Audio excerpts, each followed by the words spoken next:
The housekeeper didn't look up when Mrs. Alderton walked in. She already knew the sound of those heels. Ivory Delacroix had worked in the Alderton house for 11 months. She knew which floorboards creaked near the study. She knew that Mr. Alderton took his coffee at 6:15, always black, always in the blue ceramic mug his daughter gave him before she stopped speaking to him. She knew that Mrs. Alderton, Renata, preferred the word staff over employees and help over everything else, as though the word itself was meant to keep a person small. Ivory had learned to work in the margins of that house, quietly, efficiently, without asking for things she already knew the answer to. She was 29 years old. She had a degree in forensic accounting from a state school. Nobody at the Alderton dinner table would have recognized. She had worked 3 years as an investigator at the Illinois Department of Financial Institutions before the department went through a funding cut, and her position was eliminated along with 19 others. She had sent out 62 applications in the 4 months that followed. She had received 4 callbacks. None of them led to anything. She took the housekeeping position because rent doesn't wait for the right opportunity. She told herself it was temporary. Most things that become permanent start out that way. The Aldertons lived in a gated community outside of Lake Forest, the kind of neighborhood where the houses were far enough apart that nobody ever heard anything they didn't want to hear. Preston Alderton had made his money in commercial real estate. Not the glamorous kind, but the kind that involved strip malls and self-storage facilities and long-term lease agreements with regional grocery chains. It was unglamorous money, and there was a great deal of it. Renata spent it the way people spend money they didn't earn themselves. Freely, without guilt, as though the act of spending was itself a kind of proof that she deserved what she had.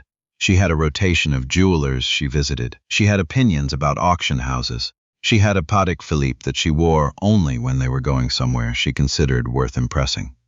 And she had a ring. It was an emerald-cut diamond, set in platinum, approximately 3.5 carats. She called it her real anniversary ring, as opposed to the original one Preston had given her when they were 32, and not yet wealthy enough to buy something that mattered.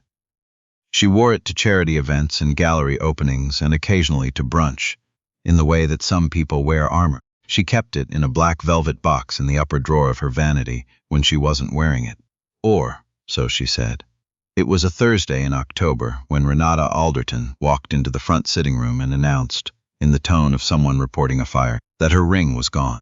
Ivory was polishing the glass on the built-in bookshelves in the hallway when she heard it. She set down the cloth. She waited. The household assistant, a man named Douglas, who handled scheduling and vendor coordination, appeared from the kitchen. The 2 other regular staff, a grounds contractor named Hector and the part-time cook, a woman named Sylvia, were both on the property. Renata stood in the center of the sitting room with her arms crossed and her eyes moving over each of them in turn like she was reading a receipt. "I want to be clear," she said. "I am not accusing anyone. I am simply saying the ring is gone, and someone in this house knows where it is." That sentence, "I am not accusing anyone," has a particular quality to it. It is the kind of sentence that means the exact opposite of what it says. Ivory watched her. Renata's eyes settled last and longest on her. The ring had last been seen, according to Renata, on Tuesday evening. She'd worn it to a dinner in the city, come home, placed it in the velvet box. By Thursday morning, the box was empty. The police came that afternoon, 2 officers. They took statements from everyone on the property. They were polite and professional, and moved through the house with the casual efficiency of people who had done this many times before. When they got to Ivory, she answered every question directly. She said she had cleaned the master bedroom on Wednesday morning, which was her regular schedule. She said she had not opened the vanity drawer. She said she had not seen the ring. She told the truth. One of the officers, a man named Trask, wrote something in his notebook and nodded. The other one, younger, kept glancing at Renata, who was standing in the doorway of the hall with her arms still crossed. After the officers left, Renata said she intended to conduct her own inventory of the house. Ivory said nothing. What followed was the particular kind of humiliation that doesn't leave marks. Renata did not fire her. She didn't accuse her openly. What she did was more precise than that. She began leaving her presence in every room Ivory worked in, standing near the doorway, watching. She began asking Ivory to open cabinets and drawers and closets while she observed, as though inventory was suddenly part of the job.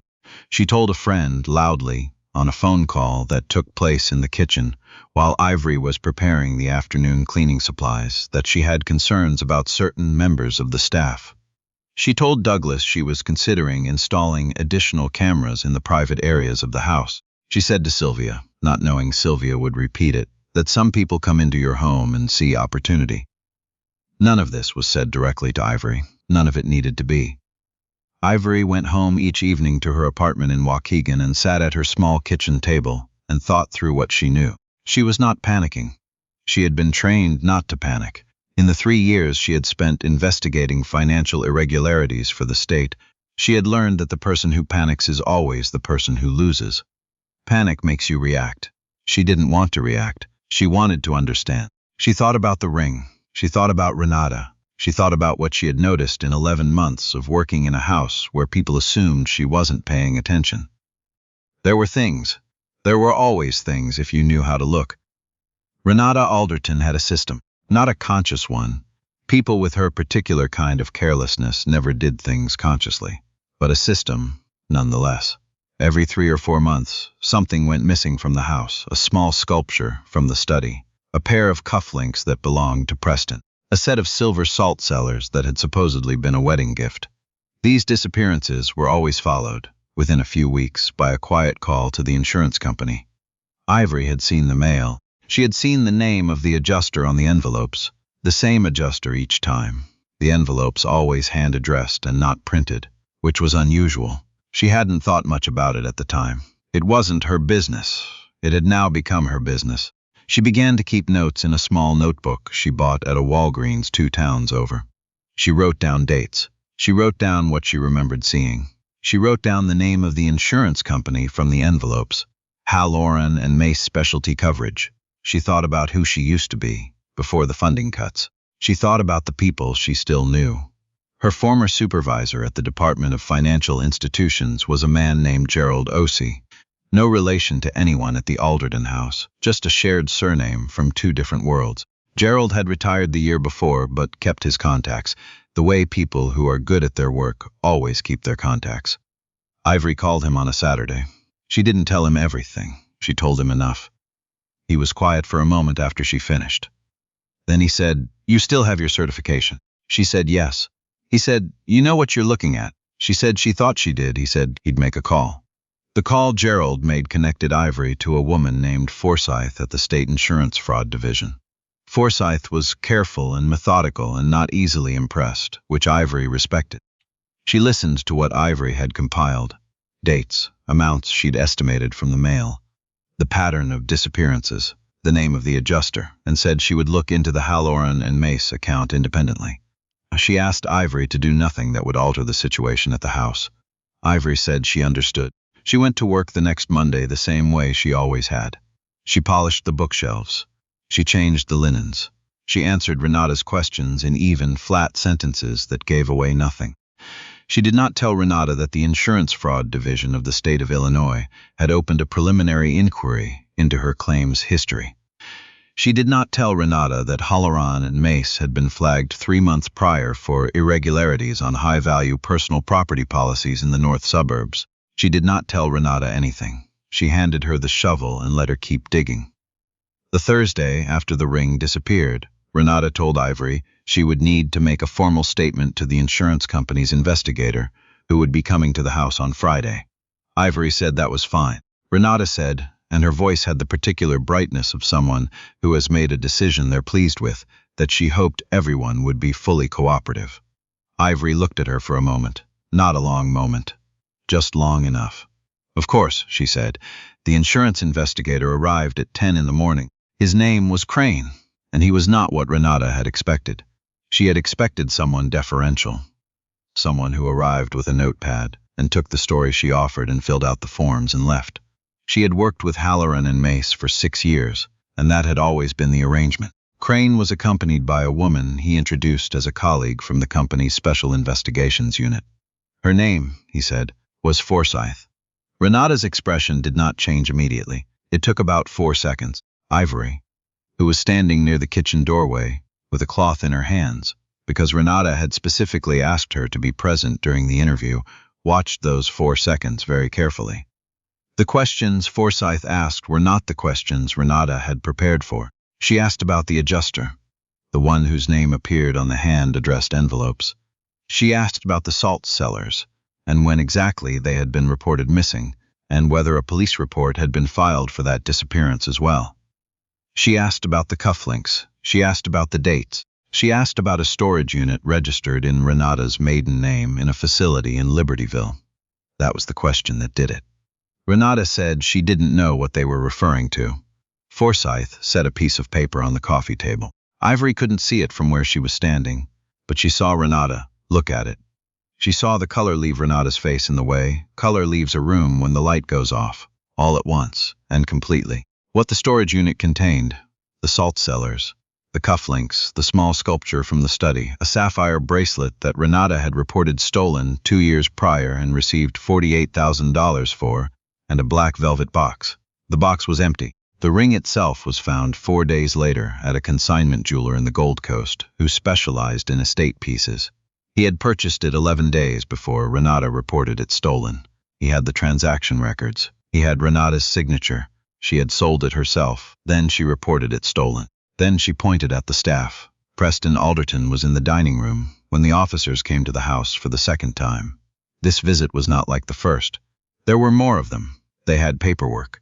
Ivory was not in the house when this happened. Forsyth had called her the night before and told her she didn't need to be there. She sat in her apartment in Waukegan and drank coffee and felt something she didn't quite have a word for yet. It wasn't satisfaction exactly. It was closer to the feeling of finishing something that should have been finished a long time ago.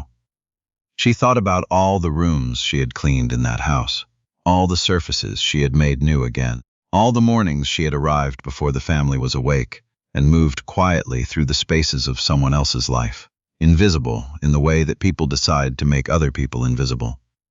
She thought about what it costs a person to stay calm when every instinct is screaming that the situation is wrong. She knew the cost. She had paid it for months. Renata Alderton was charged with insurance fraud, filing a false police report, and making a false statement to investigators. The charges, plural, were not the result of the ring alone.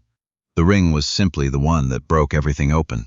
The full inquiry into her history with Halloran and Mace revealed 6 separate claims over 9 years, totaling just under $400,000 in fraudulent payouts.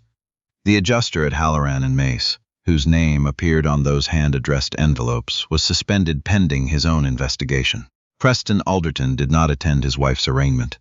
3 weeks after the arrest, Ivory received a call from the attorney handling the civil component of the case.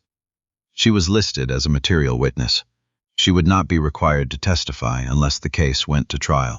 The attorney said she had done something unusual. Ivory said she had done her job. The attorney was quiet for a moment and then said, "Which job, exactly?" Ivory thought about that. "The one I was trained for," she said, "not the one I was hired for." She went back to work.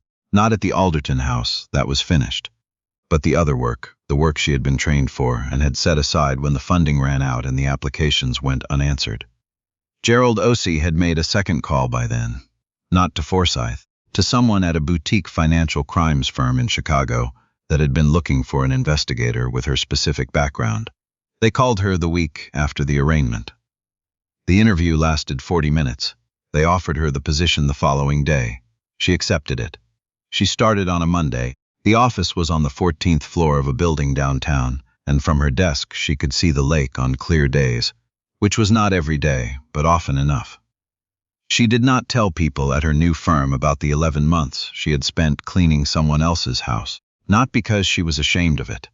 She had never been ashamed of the work, but because that story belonged to her, and she was selective about who she gave her stories to.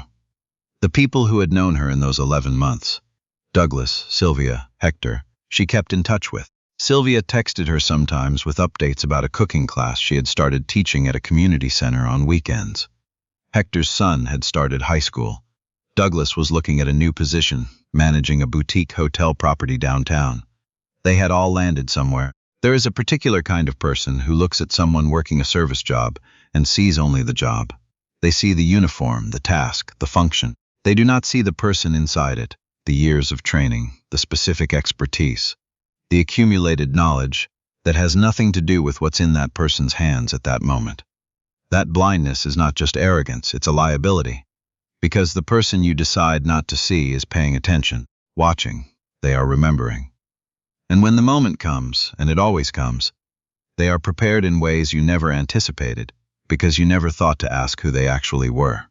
Renata Alderton looked at Ivory Delacroix and saw someone she could use, someone she could redirect suspicion toward because she assumed Ivory lacked the means, the knowledge, and the connections to fight back. She was wrong on all three counts. That's what happens when you assume the room is empty, because the person in it is cleaning it. The room is never empty, and the person holding the cloth is always watching.